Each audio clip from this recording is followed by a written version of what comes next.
Now, there are many ways to assemble the data in your journal for easy reference. For example, you might find it helpful to keep an index at the back of each volume so that you merely list the highlights of your entries, so that your index might read like this: Financial Ideas, pages 5, 53, 96, and 104. Or, Ideas for Increasing Company Efficiency, pages 46, 82, and 111. At one time, I used to keep 3 journals, one for personal observations, one for business notations, and a third for creative ideas for a book I was writing. Of course, it didn't take me long to discard that system. Carrying 3 journals around the world is no easy task. Then I tried using 3 colors of ink in the same journal, so that at a glance I could focus on any one of the 3 areas. While it was certainly easier carrying 3 pens than 3 journals, it was still somewhat of a cumbersome system. When the ideas are flowing fast and furious, you don't always have the time to search for a red, a green, or a blue pen.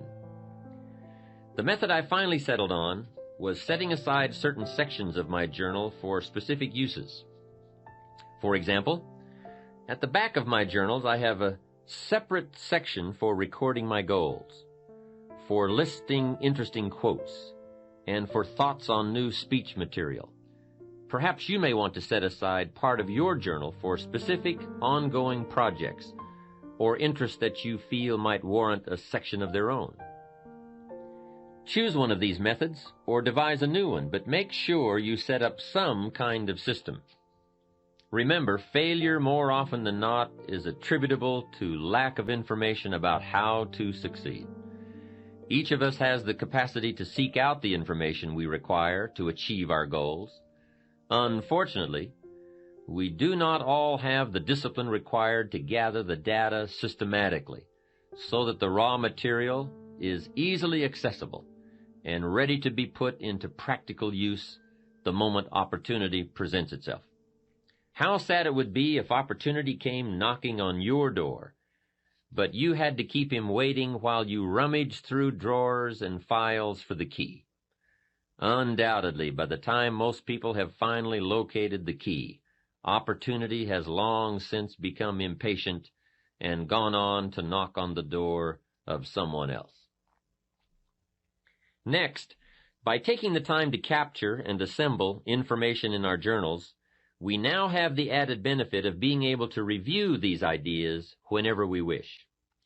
You don't have to run back to the library to reread the book you borrowed last year, or call a friend on the phone and try to reconstruct the conversation you had last month. If you've captured the essence of the conversation or the highlights of the book in your journal, it will always be there for you to refer to. And here is the key point. For your journals to have their greatest value, they must be frequently reviewed. You see, writing in journals is merely a way of capturing information, but it is by rereading our journals that we begin the process of translating information into practical knowledge about ourselves, our environment, our relationships, our businesses, our financial affairs, our dreams, and our own better future. I would strongly urge you to set aside a day each week, or at the very least each month, to review your recent entries. And then once a year, take all of your journals off the shelf and read them from cover to cover. What you read will probably make an incredible story of personal growth. You see, more than anything else, a journal is a place to document the development of your own life. It is a textbook of self-discovery and self-awareness. In fact, sometimes what you don't write can be as revealing as what you have written.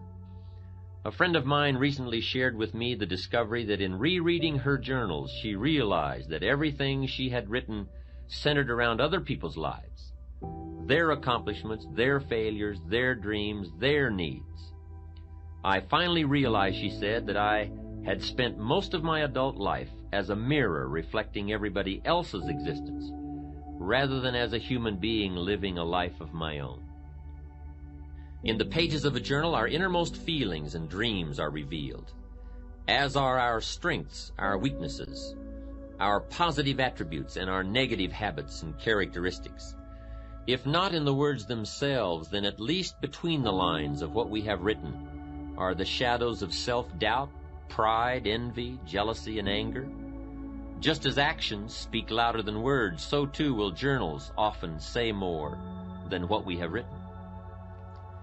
A journal, then, should also capture your observations and reactions, for somewhere between what we see and what we do will be revealed what we are.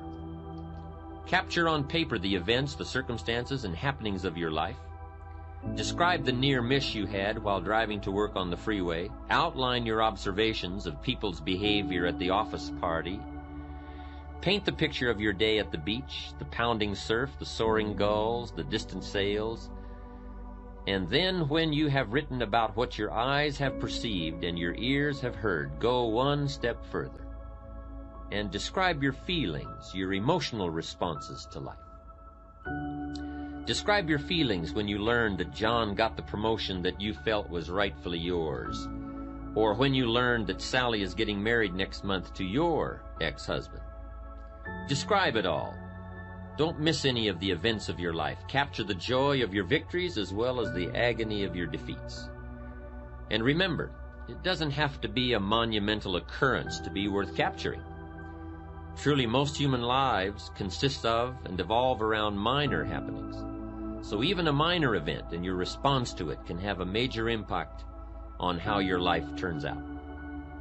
You see, part of the human experience, perhaps the most important part, lies in learning to translate these events which occur outside of us into words and emotions within our inner worlds. The better we become at describing what goes on around us, the better we will be able to understand some of the conflicts and turmoils which take place within us.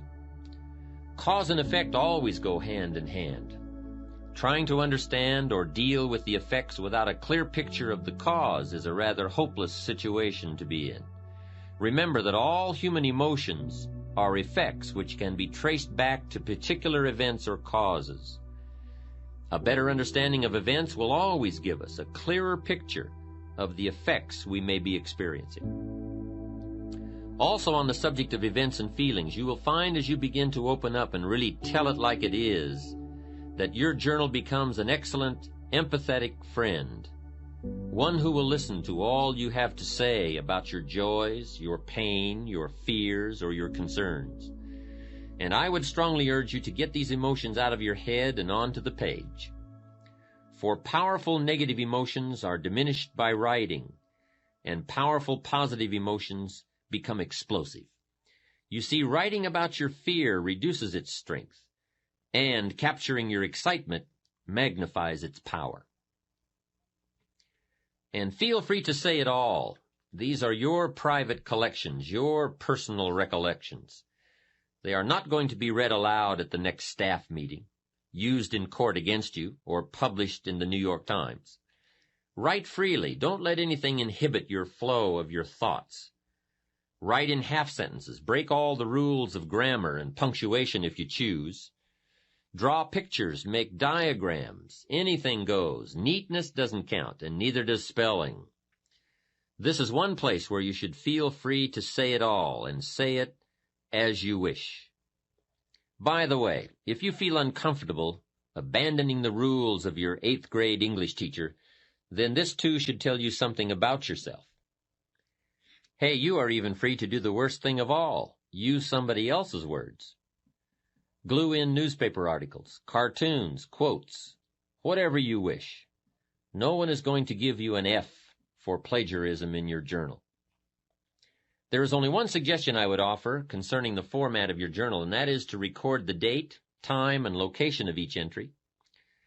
Not only will this provide you with a means of measuring your progress, your growth trends, the different phases of your life, and your changing attitudes, but where and when you write can in themselves provide interesting revelations. A man wrote to me several months ago to share such a discovery he made from his journals. It seems that in reviewing his writings of the past year, he had noticed a definite negative pattern emerging. Every entry on a Wednesday afternoon or evening outlined thoughts of self-doubt, discouragement, and uncertainty about the direction he was headed in. It did not take long for him to track down the source of those defeating thoughts. Wednesday was the day when he had lunch with 2 colleagues from his former place of employment. To test the validity of his theory, he flipped back to the Wednesdays when, due to illness, vacations, or business matters, the luncheons had not taken place, and sure enough, there were no negative entries on those particular days. Having reached the conclusion that these luncheons were costing him far more than the price of the meal, it did not take him long to take the necessary steps to solve the dilemma. Others have discovered such interesting tendencies as writing about personal concerns while at the office and business matters at home, or feeling particularly inspired and eager before leaving for the office in the morning, and completely exhausted and enervated by 10 a.m. Remember, everything affects everything else. Your environment, your associations, your family, your friends, even your occupation has an effect on you. So, too, do the books you read, the television programs you watch, and the conversation you engage in. But influencers are often very subtle, making it difficult to detect the effect they are having until the damage is done. Like tiny little holes in a tire which can go undetected for hundreds of miles, the little pinpricks of subtle negative influences will eventually leave you just as deflated after a while. Your journal then becomes like a photograph album, capturing moments in your life. The only difference is that a photograph album, kept for many years, reveals physical changes in yourself and your environment, while journals over a period of time reflect mental changes within yourself and about your environment.